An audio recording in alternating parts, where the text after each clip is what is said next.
So that's elasticity. Elasticity is a tool for thinking about revenue and maximizing revenue and what are the pressures we are facing in our attempts to maximize, minimize revenue. I guess one more point I want to make is, like, we worked out that at this price, elasticity was less than 1. So there's a pressure that we should try to increase that price. Why doesn't every product have an elasticity of 1? Why isn't everything in equilibrium? Well, this is only talking about revenue. There's a cost function going on also. The item being inelastic doesn't mean that we are charging the wrong price. It means that we've got a pressure on the market side to try to increase the price. We are looking for excuses to increase the price. You see items packaged in weird ways. Often they are manipulating things to try and get around something. Like, if you buy this, it comes with a 6-month subscription to something else. Like, this is usually an excuse to find a way to increase the price of something. And sales are usually excuses to lower the price temporarily, to get you closer to the equilibrium that will maximize their revenue. It's not that you're doing it wrong, it's that this is the direction you're feeling a pressure to bend towards when you bend the price in any direction. Okay, so that was about revenue. Now let's talk about cost. If we just spent a bunch of problems talking about how to maximize revenue, and now we're talking about cost, then you might say that we're about to ask how to minimize cost. If I'm making sneakers, how many should I make if I want to minimize cost? The answer turns out to be 0. Minimizing cost turns out to be a very dumb question. Like, I manufactured no sneakers yesterday, and my costs were as low as possible when I did it, because I don't make sneakers. Minimizing cost is always the wrong question to ask. Your cost is minimized by going out of business immediately.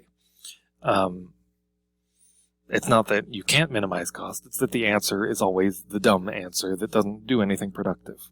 So we don't talk about minimizing costs. I still want to... What's the useful thing? Like, I want to lower my costs. The thing you want to minimize isn't your cost, it's average costs. Don't think about spending as little money as possible. Think about trying to get the best deal as possible. What's average cost? Average cost is usually written by a little a of Q. It's given by C of Q over Q. This is the total money spent to make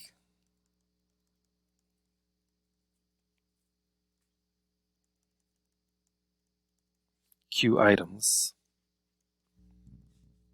This is the number of items made. If it costs me $500 to make 5 items, then I get an AQ value of 5. Tells me that the average cost per item was $5 per thing.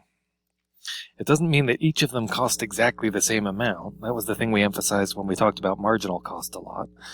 This is the thing that you thought marginal cost was telling you that was wrong. A marginal cost of 5 doesn't tell you that the sneakers cost $5 a piece. It tells you the last pair of sneakers you made cost $5, or the last several pairs of sneakers cost about $5 a piece, or the next one you make will cost $5.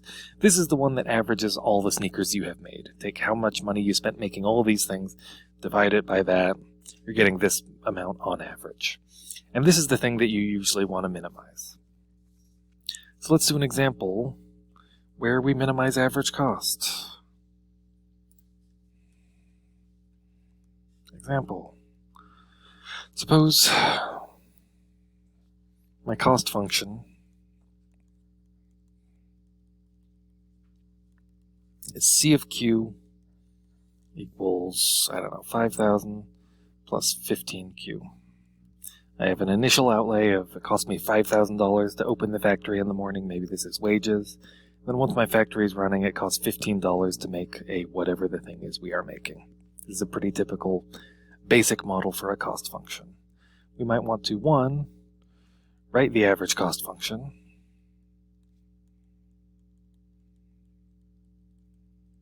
And 2, minimize it.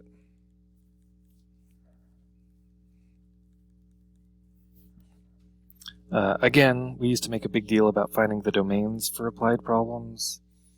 Probably doing this on 0 to infinity. You can never include 0 in these because averaging 0 things doesn't make sense. So an average cost function, the 0 is always going to get a parenthesis. Don't worry too much about that. What's my average cost function? Average cost is total cost divided by quantity. How much did it cost divided by how many you made? That's the rate you were spending. This is here 5,000 plus 15Q divided by Q. We learned the quotient rule, but it's overkill. I can split this into separate fractions. 5,000 over Q plus 15Q over Q is just 15. There's our average cost function. To minimize it, I probably want to take the derivative, set it equal to 0. What's the derivative of that function? That's 5,000 q to the negative 1. Power rule says the derivative is negative 5,000 q to the negative 2 plus 0. It's negative 5,000 over q squared. When do you equal 0? You equal 0 when the top equals 0. It's negative 5,000 equals 0. Negative 5,000 is hardly ever 0.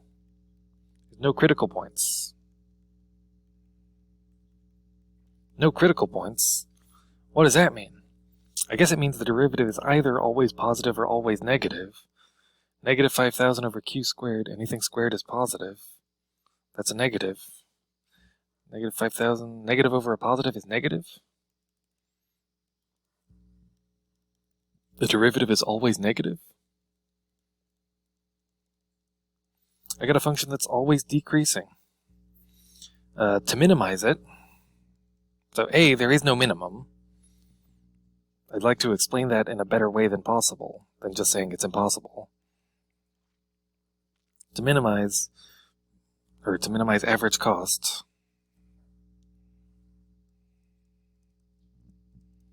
I want Q to be as big as possible. The thing is always decreasing. To get your average cost as low as possible, keep moving to the right as far as you can. To minimize average cost, make production as high as possible.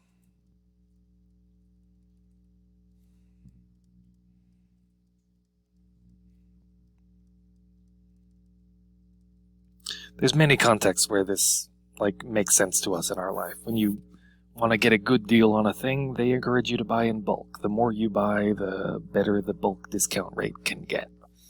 I'm always looking at websites where you can buy a thing in bulk, and I'm thinking, do I want to buy 500 of whatever? I don't really want to turn my house into a warehouse, but look, you save an extra 2 cents a piece. That's the kind of deal going on here. The more you make, the better the deal is. And this makes sense. Our average cost is going to be about 15 each, plus that initial outlay of 5,000. The more we make, the more this $5,000 that doesn't scale gets spread out among all the other whatevers we're making a piece. So the more you make, the better spread out it is, the better the deal is.